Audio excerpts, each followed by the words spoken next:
마리와 지훈은 소꿉친구 사이였다. 마리는 3살 때 아버지가 독일 베를린으로 데리고 왔고 지훈은 6살 때 가족이 베를린으로 이민을 왔다. 마리와 지훈은 판이한 가정 환경에서 자랐다. 마치 같은 공간 안에서 다른 세대를 사는 존재들처럼 가족의 모습은 극과 극이었다.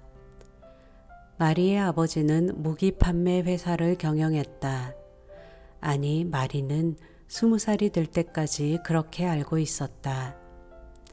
아버지의 삶은 신비로운 깊은 바닷속 같아서 마음속을 읽어낼 수가 없었다.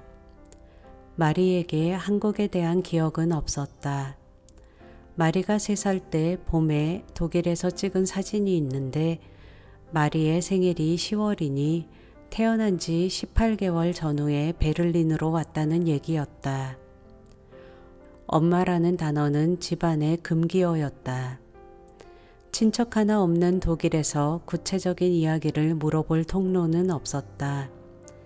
그래서 마리는 엄마가 어떤 옷이 어울리는 사람이었을지, 사진 찍을 때는 어떤 표정을 지었을지 홀로 상상해보곤 했다. 꼬마 마리는 자신이 엄마의 어떤 부분을 닮았을지를 생각하며 거울에 비친 얼굴을 요목조목 뜯어보기도 했다. 꼬마 마리는 자신이 엄마의 어떤 부분을 닮았을지를 생각하며 거울에 비친 얼굴을 요목조목 뜯어보기도 했다. 무늬만 그럴싸한 법적 공동체였던 마리와 아버지의 관계와 달리 지훈의 가족은 단어 그대로 화학적 결합체였다. 서로서로 한 몸처럼 느끼고 소소한 행복과 고민을 아낌없이 나누는 사이였다. 지훈의 부모님은 베를린의 한인타운에서 세탁소를 운영했는데 오전 6시부터 문을 열어 밤 11시가 되어서야 문을 닫았다. 엄마는 항상 푸석한 머리에 피곤한 눈빛이었고 아빠는 한 달 생활비를 어떻게 마련할지에 대한 고민을 안고 살았지만 지훈은 한 번도 부족함을 느낀 적이 없었다. 부모님은 아무리 바빠도 하루에 한 번은 지훈과 눈을 맞추고 사랑한다고 말해줬다. 지훈의 생일 선물을 사줄 돈을 작은 저금통에 따로 모았고 일주일에 한 번 쉬는 일요일이면 베를린의 공원과 갤러리, 자연사 박물관과 동물원 등을 데리고 다녔다. 함께한 순간이 담긴 수많은 사진이 사랑의 증거가 되었다. 지훈이 기억하는 한 언제나 부모님은 최선을 다해서 살았고 언제나 환하게 웃어줬고 언제나 사랑한다고 말해줬다. 사실 그건 부모님이 지훈에게 해줄 수 있는 최고의 인생 교육이었다. 덕분에 지훈은 든든하고 안정감 있는 아이로 컸다. 이민 5년 차부터 지훈의 가족은 숨통이 트이기 시작했다. 세탁소는 안정적인 수익을 벌어들이는 파이프라인이 되어줬고 폐업하려던 바로 옆 식료품 가게를 인수했다. 세탁소 2호점을 밑에 지구에 내면서부터 세탁비와 수선비를 올렸는데도 입소문을 타고 수요가 끊이지 않았다. 그곳은 진심이 있었다. 세탁소는 정성스럽고 따스한 기운이 머물렀고 식료품 가게에서는 활기찬 인사가 오갔다. 손님들은 진짜배기 관심과 애정을 받았고 자석에 이끌리듯 다시 이곳을 찾았다. 세탁해야 할 옷이 있어서가 아니었다. 배가 고파서도 아니었다. 마음을 채우고 싶어서였다. 부모님은 빛이 바랜 사람들의 마음을 든든하게 채워주고 쭈글쭈글해진 마음을 부드럽게 다려주는 사람들이었다. 세탁소와 식료품점이 번창하는 건 당연한 수순이었다. 지훈은 11살 때 베를린에서 차로 30분 거리에 있는 국제학교에 들어갔다. 이로써 독일로 이민 올 때부터 품었던 부모님의 꿈은 완성되었다. 국제학교는 커리큘럼이나 교육 환경에 있어 완벽에 가까운 곳이었다.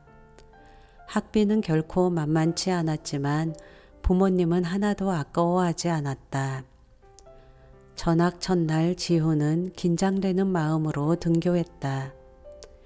고풍스러운 빨간색 벽돌 건물의 문을 열면 환하고 모던한 인테리어의 교실이 보였다. 한반 정원은 15명이었고 모든 과정은 영어로 진행되었다. 승마와 플루트, 수영과 테니스, 발레와 풋볼, 뮤지컬까지 다양한 활동을 할 수 있는 공간이 마련되어 있었다. 담임 선생님은 항상 햇살 같은 미소를 짓는 사람이었다. 높은 천장은 우아하게 반짝였고 초록색 운동장에는 잔디가 항상 단정하게 가꿔져 있었다.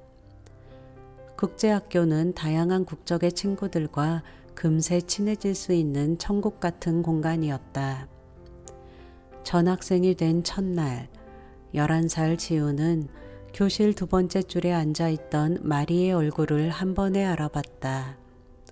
어쩌면 알아봤다기보다는 머릿속 깊은 곳에 잠들어 있던 영상이 자동 재생된 것과 비슷할지도 몰랐다. 지훈이 마리를 처음 본 건 8살 때 베를린 자연사 박물관이었다. 마리는 표정이 거의 없는 얼굴이었고 근엄한 표정을 한 어떤 언니와 함께 중앙홀에 앉아 있었다. 지훈은 마리를 스쳐 지나간 다음 문득 돌아보았었다. 여자아이의 얼굴은 밀랍 인형처럼 예쁘장했지만 또래 친구에게선 찾아볼 수 없었던 어두운 눈빛이 스며 있었다.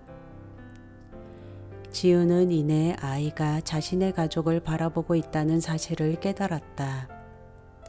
지훈의 엄마와 아빠는 지훈의 양손을 하나씩 잡고 있었는데 고단한 일주일을 보내고 아들과 함께 여유롭게 공룡을 볼 생각에 부모님의 얼굴은 환했고 엄마는 지훈에게 한국어로 끊임없이 말을 건넸다.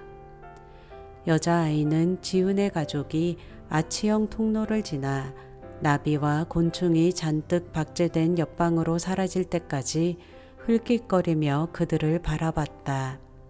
그러다 한순간 마리와 지훈의 눈이 마주쳤고 지훈의 마음에 그건 어떤 이해하기 힘든 자국처럼 영원히 박제되었다.